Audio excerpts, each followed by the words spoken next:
Okay, so it's the weekend after the UAS shot its belt off and overheated, and then the 900 head gasket popped.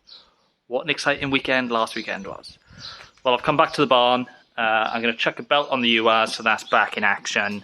I picked up two, as this is a 1025, which should be the external diameter, but the bloke in the shop said it's actually matching up closer to the larger one, which is a 1050. He said he doesn't know if this is just stretched or if it's measured differently. Either way, got two, one of them will work, and I'll return the other one. And then this is going to be back up and running. Rowena got the 900 recovered back to the barn, incredibly low. I was like, maybe it's got a flat tyre. Don't know if you can see, it's pretty much sunk into the floor. Brilliant, I'm going to have fun getting it out of there. Anyway, let's chuck the belt on the UAS and get that out of the way and top it up with water. Coolant.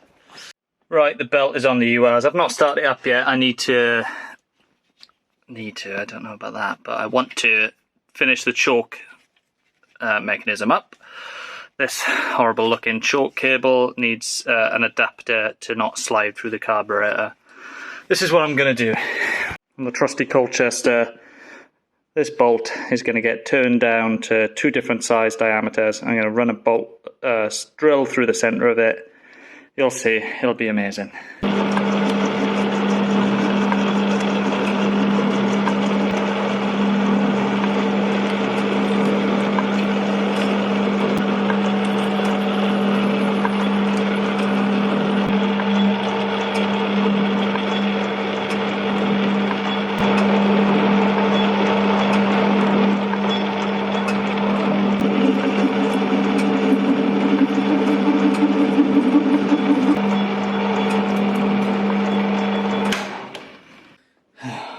So much swarf in the bottom, it's going to be fun finding that.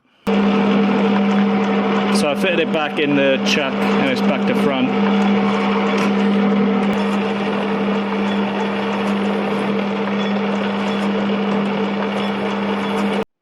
Okay, this is what I've ended up with. Thinner part pushes into the carburetor. The cable can pass through, and then it's wider on the top where the stationary part of the cable pushes into it. Should work a treat. Okay, so this is what I've come up with. That's to hold the cable in the carb, stop it moving, and then this is where the cable pinches through on the arm that actuates the choke. Now I know what you're saying, you can buy all this stuff. Why have you made it? You can also buy brand new vans. It's because I'm stupid. That's the answer.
Right, just got it placed on the ramp for this evening. I'll strip it down tomorrow morning. So it's now got absolutely no cooler in there. That was still pretty much full even when the head gasket blew. So when I pulled over, granted I wasn't with the car for much longer, 25 minutes, and then I'd left. I'm sure if I checked it a little bit later on it would have been empty. And also the oil is now mega full. So I was, if you can see the max, and then the oil is all the way, a bit difficult to see, but it's about where the 4 is. I definitely didn't do that, so you might be sitting on a load of water. Oil sits on top of water, so the bottom bit of the sump, which the dipstick probably doesn't get to, it's probably a nice couple of litres of water in there. And then the oil is sat on top, and that's what I'm dipping. This is why I had to pull it out. It's like a bloody foot deep. Somerset, very wet. Good job I've got the trusty UAZ.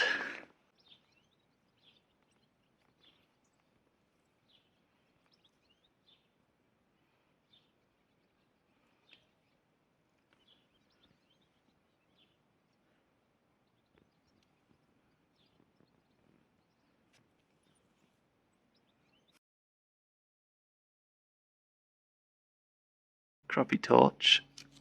We got water leaking out of the exhaust to the manifolded turbo gasket.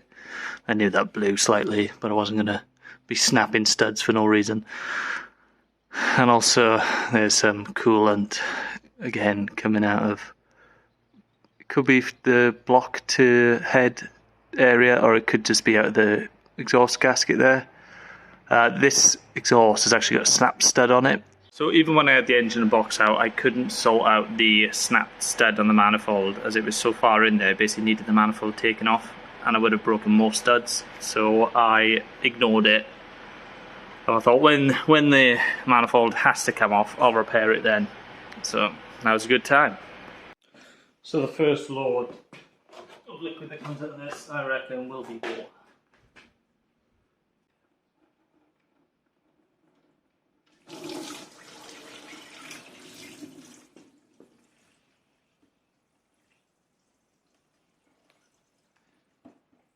$45.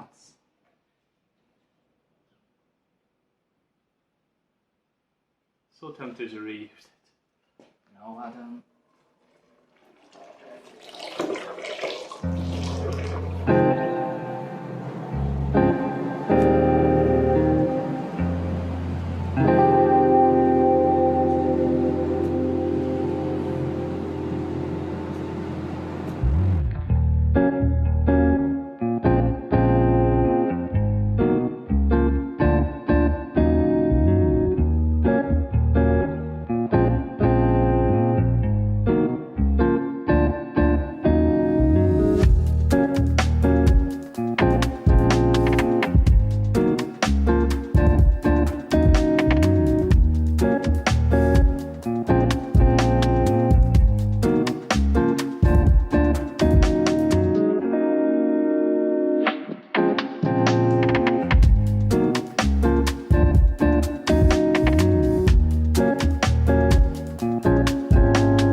I just thought I'd pull the spark plugs out so I can rotate it to top dead center and pull the chain off, make it easier to line it back up in future. So I was looking to see which cylinder was going to be the one with the coolant in it. I thought it would be cylinder 3 because I saw coolant around cylinder 3 manifold runner.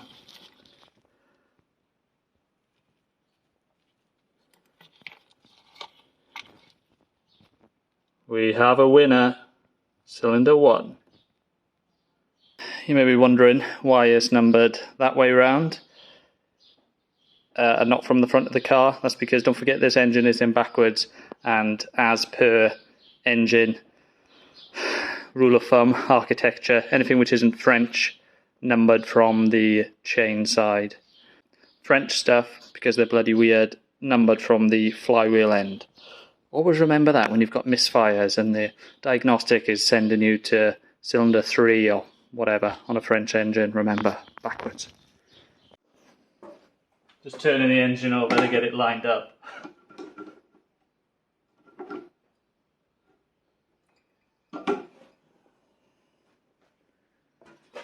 Ooh, that's a lot of coolant.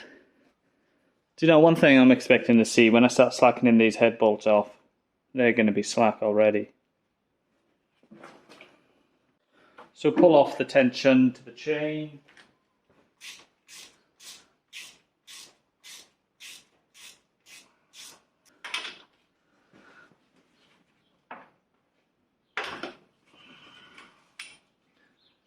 So this is the tensioner that sits in the block. It's on a ratchet. You can see the teeth. And this is the pole that it ratchets on. And then it's oil fed as well. So if you can see around here somewhere. See there? Where my thumb is. Focus. That is an oil gallery. And then this spring goes in the back. And then this goes in there. So what you get is a bit of spring pressure pushing on the back of it. And then as oil pressure builds up, when the car is started, get oil in there and it pushes it up against, taking up any slack. And then once it's ratcheted out, it can't come back. On some crap cars, Vauxhalls for example, the timing chain's noisy, probably on first startup, and then it goes quiet. That's because the oil pressure, it takes a second for the oil pressure to build up. So tensions the chain. Brief interlude, Rowena's turned up, we're going to go for a little picnic. So Eddie, who I rent my barn off, he's got some other fields and stuff. So he's doing some baling, so we've come for a little picnic in the van.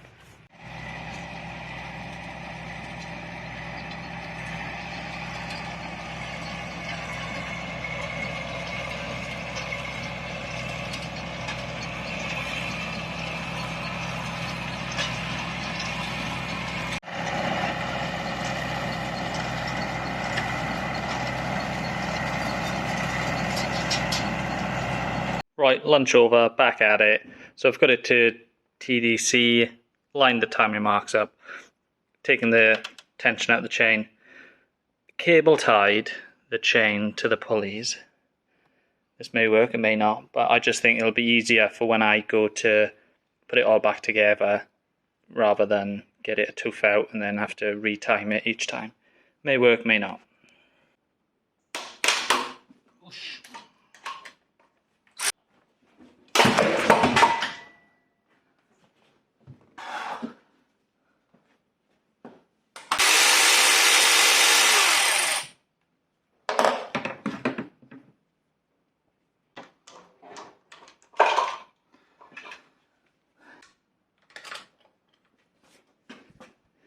I saw recently someone using normal sockets or 12-point sockets to get these head bolts out.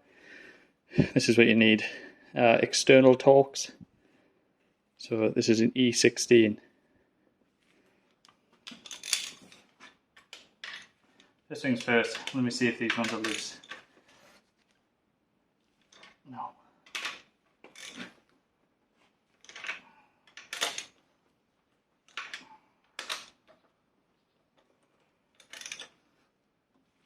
Alright, happy days.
Alright, it's pretty bad. I've not done any cleaning up so far. Number 2. Wowzers. Let's go through it. And then number 1. And I don't really know what's going on there. Right, this isn't too good. Cylinder 2.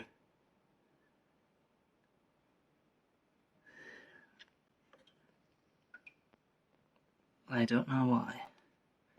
One of the injectors stopped working or something. I'm not sure. There's ever so slightly a scratch or two down there.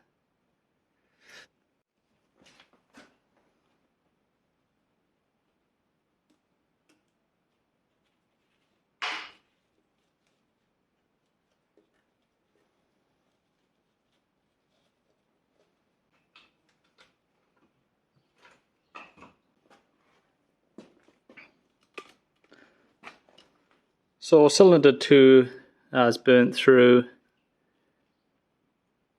Cylinder 1, I really don't know what this is about.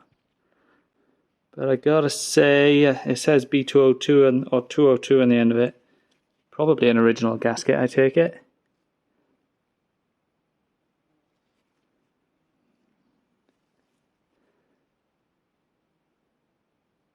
Okay, my opinion on what's happened there.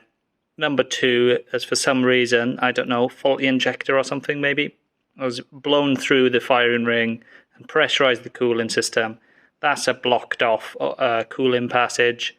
And I think that must have just been a weak spot in the gasket and it's pushed it out because you've got combustion chamber in the cooling system and just pushed out an old bit of gasket. That's my opinion. And now I am out of time. I've got to go back to work where I was going when this blew up. So that's it for another week from me, unfortunately.